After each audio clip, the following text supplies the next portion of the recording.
how to reverse a video on CapCut. So if you want to reverse a video on CapCut, all you have to do is go ahead and then first of all make sure to launch the CapCut application, and this is the kind of interface that you will see.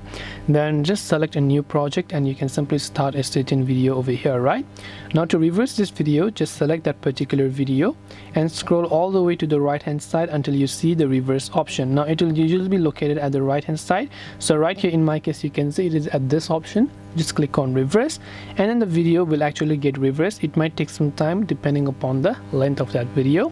Now you can see the video will actually get reversed from front to the back, and if you want you can choose to export that video in a certain quality that you desire, and this way you will be able to reverse a video on CapCut. Hope this video is very helpful. If you have got any more questions, feel free to also leave them down in the comment section. Thank you for watching till the very end of this tutorial, and as always, see you soon in the next video.